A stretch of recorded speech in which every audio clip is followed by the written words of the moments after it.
এবং আসলে যে গতকালও দেখলাম যে প্রথম স্বাধীনতা দ্বিতীয় স্বাধীনতা নিয়ে বিতর্ক। তো আমরা যারা গত 16 বছর আসলে এই ঘটনাগুলোর ভিকটিম ছিলাম, আমাদের কাছে এটা অবশ্যই স্বাধীনতা। 5ই আগস্ট আমরা আসলে নতুন করে স্বাধীন হয়েছি। যারা এই গত 15-16 বছর নির্যাতিত হয়েছে, নিপীড়িত হয়েছে, আর যাদের ব্যাংক ব্যালেন্স অক্ষুণ্ণ ছিল, যারা আপোষ করে বিরোধী রাজনীতি করেছে, তাদের কাছে হয়তো এটা স্বাধীনতা মনে হয় না, কারণ তারা সবসময় হয়তো স্বাধীন ছিল, আগের আমলও ছিল, এখনো ছিল। তো তাদের কাছে প্রথম স্বাধীনতাও গুরুত্বপূর্ণ না, দ্বিতীয় স্বাধীনতাও গুরুত্বপূর্ণ, তাদের কাছে হচ্ছে গুরুত্বপূর্ণ লুটপাটের স্বাধীনতা।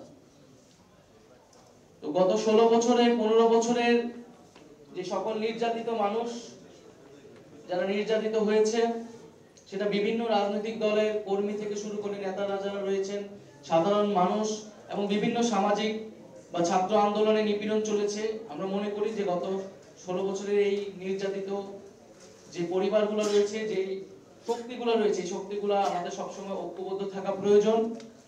কারণ এই ঐক্যের শক্তির মাধ্যমে আমরা আওয়ামী ফ্যাসিজমকে আসলে প্রতিহত করেছিলাম।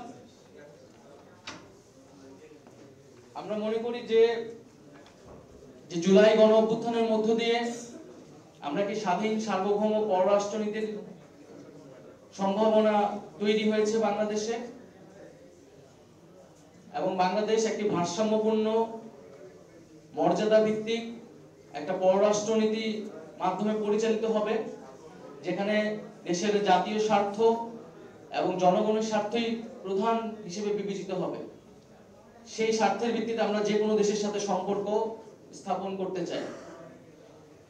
আমাদের রাষ্ট্রীয় এবং জাতীয় পররাষ্ট্রনীতি আসলে সেই দিকেই হওয়া উচিত।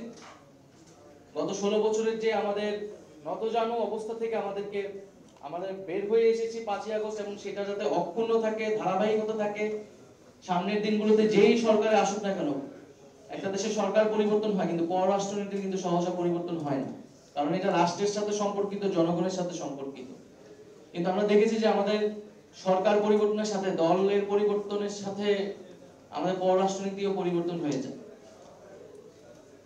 তো আমরা বলবো যে আজকের এই আয়োজন থেকে যে ভারতের সাথে বাংলাদেশের সম্পর্কের ব্যাপারে আমরা এর আগেও স্পষ্ট করেছি যে সমতা, ন্যায্যতা এবং মর্যাদার ভিত্তিতে আমরা যে কোনো দেশের সাথে সম্পর্ক স্থাপন করতে আগ্রহী।